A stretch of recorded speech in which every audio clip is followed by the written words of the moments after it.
Hi everyone, it's William with the Grand Duke Dmitri 1921 Diary series. This is my third attempt today to make the video, and I'm a little pressed for time because I'm due at a Super Bowl party. It's the 9th of January. So the first time my dogs started barking. The second time there was another noise issue, but hopefully this time I really need to get through it.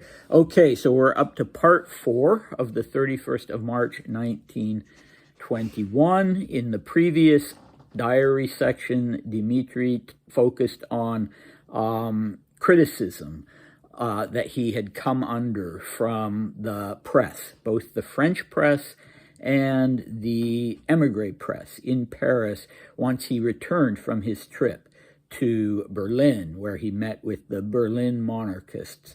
And he was so really crushed by the criticism in the press. And he's talked about that a little, and he'll talk about that some more. But anyway, he identified 2 emigre journals, Общее дело and Последние новости, both left of center, although Общее дело was, according to him, being partly funded by General Wrangel, a famous white Russian general who'd fought with all his might against the Bolsheviks in the Civil War. And the other one, was pretty mainstream. It was, the founder was Pavel Milyukov, whom Dmitri had turned to in 1919 as a potential mentor and been brushed off a little bit. And he was a founding member of the Constitutional Democrat Party in Imperial Russia. And yeah, this was it was a pretty moderate press organ, newspaper. And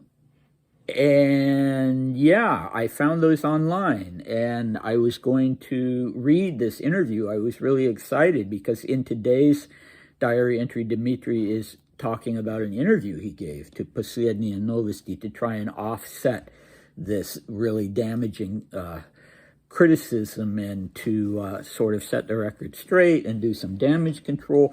And, of course I absolutely must read this interview. But the problem is that the website that has the digitalized copies of both newspapers, it's a Russian website. It's very legitimate, but if you go to it, you get a danger warning. You get a notice that it's not secure. It's not a secure website. And I'm trying to find out exactly what the risk is and what kind of risk it is, and how seriously I should take it.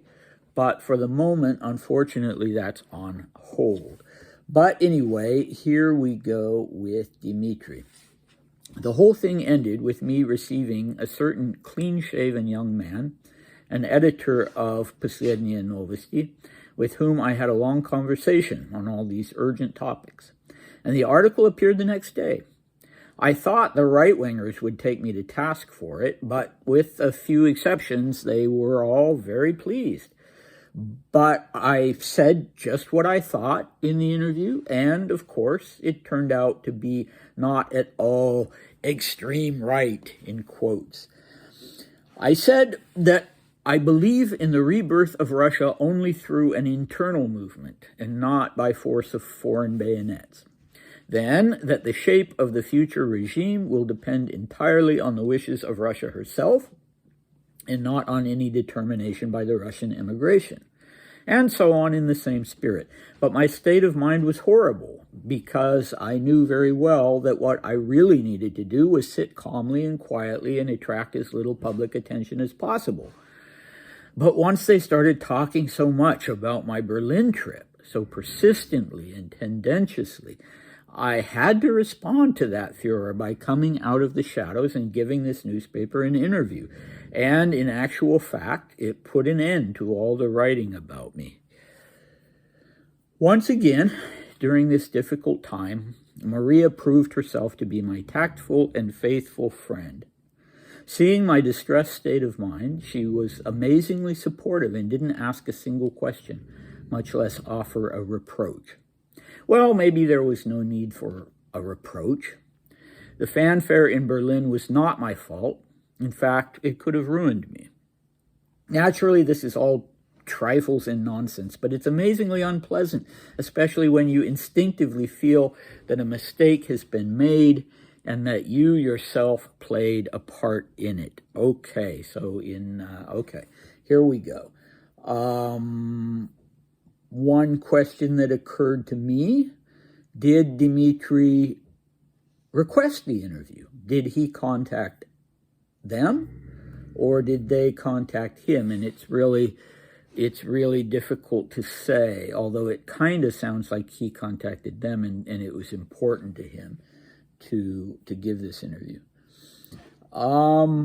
The points that he made, that he's talking about, are very consistent from, going all the way back when he first started talking about the possibility of the ouster of the Bolsheviks way back when, almost immediately after the revolution itself. He was very consistent in saying that this needs to come from within. It needs to be a change from within. It needs to bring in a government that the people will approve of, and there must not be any foreign interference. So those things he's 100% consistent on. Interesting about Maria. So he praises her tactfulness, as he did before, and the fact that she's not questioning him on this. And you would think that he, being as close to her as he was, and the two of them really being the essential moral, each one being the essential moral support for the other, you would think he would want to talk to her about it, that she would naturally be the person he would turn to talk to about it. But apparently the kind of support that he wanted and that he got from her was just that she was, she was not reproaching him. She wasn't bringing the subject up. She was waiting for him to be ready to talk about it. So, yeah, that's good. She was a good sister. Yeah. I mean, he's starting to put things in perspective, but, it's just really crushing for him, and we'll find out more about that. He's already talked about it a little bit, about how horrible this has made him feel, but we'll find out a little bit more about that in section 5 of this diary entry. What I find so interesting about Dmitri, you always have this pattern. It's really fascinating, and I really admire this about him. I don't know if admire is the right word, but I think it made him, what I would call a good person overall. He will start out by being very, very defensive, angry, defensive, blaming other people, Galevsky, of course. But the last word is always, it's my fault. You have this pattern of, it's his fault, it's their fault, it's his fault, it's their fault, and then the last line will be, it's my fault. So, he was that way when he was a boy, looking at the 1906, 1907 diary entries. Aunt Ella doesn't like me. Well, because I behave badly, So there's always, you got to look for that last line. Always look for that last line. He gets it off his chest about how he's been badly treated, and then, it's my fault. And I think, and he took responsibility for things that he didn't need to take responsibility for. For instance, when he was a boy with Laming's mood, Georgy Mikhailovich Laming, who was sort of the overseer of him and Maria when they were minors. If Laming was upset and in a bad mood, Dmitri would just fret over that. It would just ruin everything for him. And so he'd try just about anything to avoid that, to make sure that nothing was going to upset Lamy. And, I kind of wonder if that wasn't something that started with Uncle Sergei, who was Sergei Alexandrovich, because, reading between the lines in those early diary entries, Dmitri talks about, for instance, when he's in Tsarskoye Selo after Sergei's death, well, I don't have this sense of, what was it, shame anymore. I don't feel ashamed all the time, or something like that. And so I think, Sergei, that was his philosophy of child rearing. I've talked about this before, to shame the kids and to make them feel guilty. And Dmitri seems to have really internalized that. And, in a lot of ways that, I wouldn't suggest anybody raise their children that way, but in a lot of ways it made him, a good person, but also a person who struggled emotionally.